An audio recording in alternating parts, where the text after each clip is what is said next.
that we do not make mistakes in spelling.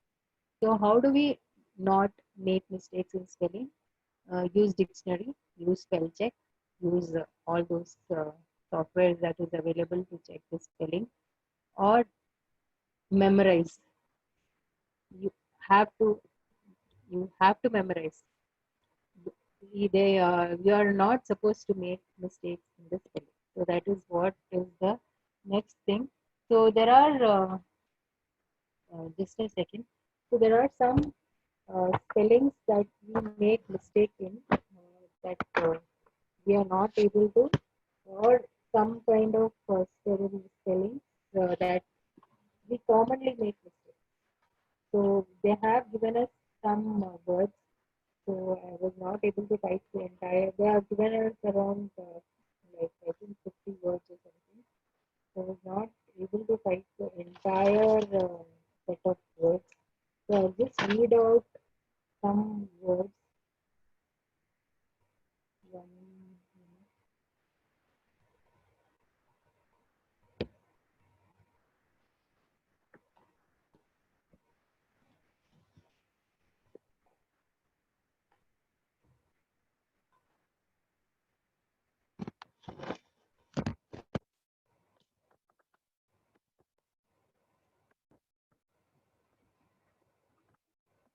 okay, these words. So these words are like absence.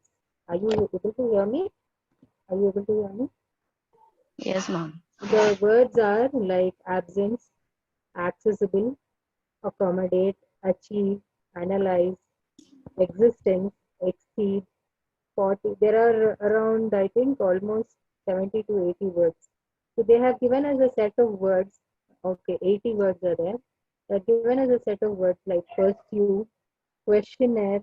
So questionnaire spelling is always, we always make a mistake on questionnaire. So that's a difficult spelling. Then there is separate. Then there is sergeant. Then succeed. We don't write double C, double E for succeed. And then sadness, saddenness. Then superintendent. Superintendent again is a difficult. So what they are telling is it's not excusable to forget the spelling, right, wrong spelling. It's not excusable. You are supposed to memorize the spelling or use some dictionary uh, to write the correct spelling. So even words like 90, 90 is a simple word, but still we make mistakes in that. So license is another word. Uh, Irrelevant, irresistible, indispensable. So these are some of the words which we commonly make mistakes. So I'll try to put the picture in the PPT later, okay, before sending it to you. So this is about spelling mistakes. Don't make spelling mistakes. So so next coming to, so that's what's about spelling. So that's one topic about spelling. So next coming to rules for word plurals. Okay, how do you, when you are writing a plural, you know what a plural is? So singular plural. So when you are having plural, so there are some words uh, which follows some rules. So to form plural of the most of the words, we what we do, we just add one s. That's plural. So when is there is price, then there is prices. Then there is coat, then there is, I mean, coat, coats. So what you did is s, s is there in the end. That's all. So next, the to form plurals ending with uh, so these two words were not ending with s. Suppose you have a word that is ending with s, and then there is a word that is ending with ch, okay, or x. So then what you do? That's a uh, special kind of word. So what you do? You add a es. When you don't simply say boss and s here, you put a es. Same thing with relinquishes, es is there, es. So now taxes, there is no tax, and we don't simply put an s. So these are some of the rules. When there is no, uh, when it ends with something like this, s, ch, x, and all that, we are supposed to add a es. So this is the rule, second rule for plural. So first rule, just add an S. Second rule, for some certain words that is ending with S, C, H, X and all that, add ES. So this is the second rule. So next, coming to the third rule. So now what you have here is, you have a word ending with Y. Okay. So it's not only that, if it is ending with Y and if a consonant, we know vowels and consonants, if a consonant precedes Y, so if this is a consonant, right? So A, E, I, O, U, N is not in A, E, I, O, U, so this is a consonant. Okay, now this Y, when you have a plural of such a word, this Y is replaced with IES. So drop Y and add IES. So the Y is replaced with IES. Suppose it's there is a Y and it precedes with a vowel. So there is a Y here and it precedes with a vowel. So what happens is, you are just adding a S, no IES, you're just adding a S. Okay. So these are the three rules of plural. Okay. So first rule, just put an S. Second rule, where do you put ES? You just have to check. So these were the words ending with S, C, H, X and all that, you put a ES. So one more thing is, where do you use IES? So if there is something ending with Y and before Y there is a consonant, then you use I. Okay, so this is about the plurals of the rules of plurals. Okay, I hope this is clear. Rules of plurals.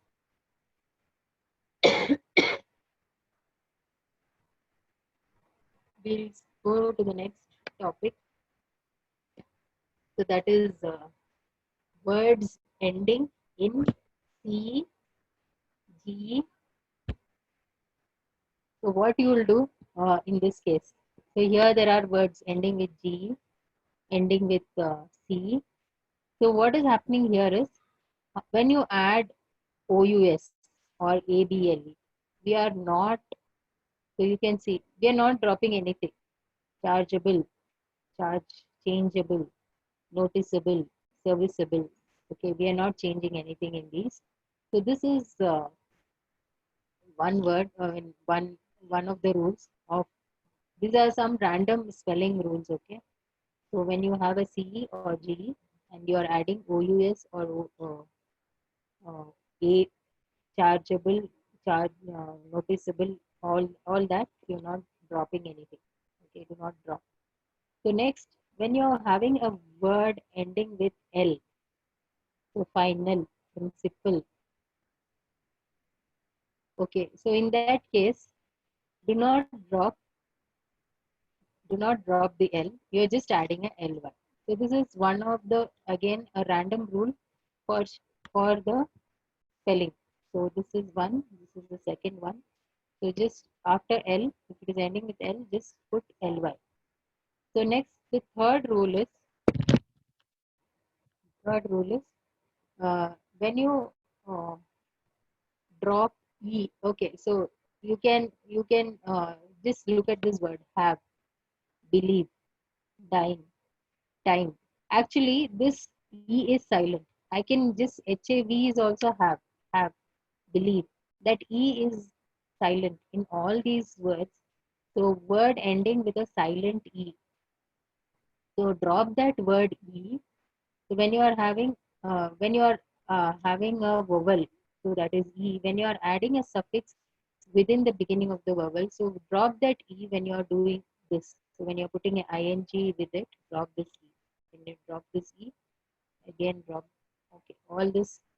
So this E is supposed to be silent, and when you are having a suffix that is something after that, for example, an ing, so you can drop this. Having. This is a third random rule.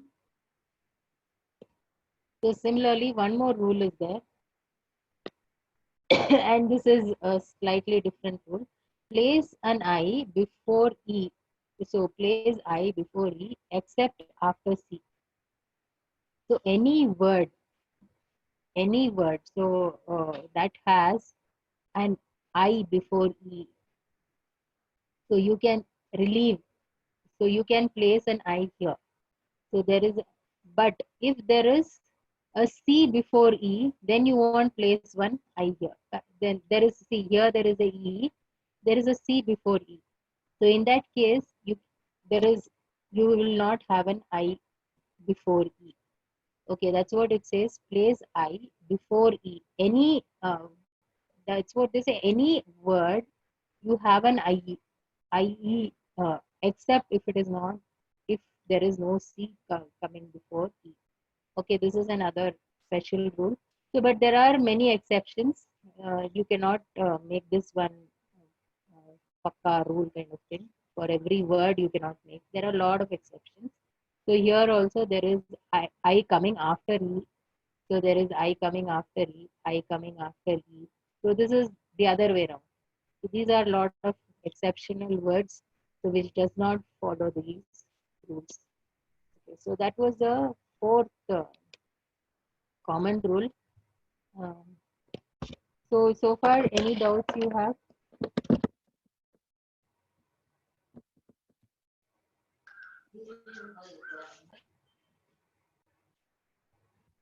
Yeah, I didn't hear you were asking some doubt. Who was it? Can you be a little loud? Somebody is asking about. No doubt. Huh? No, ma'am.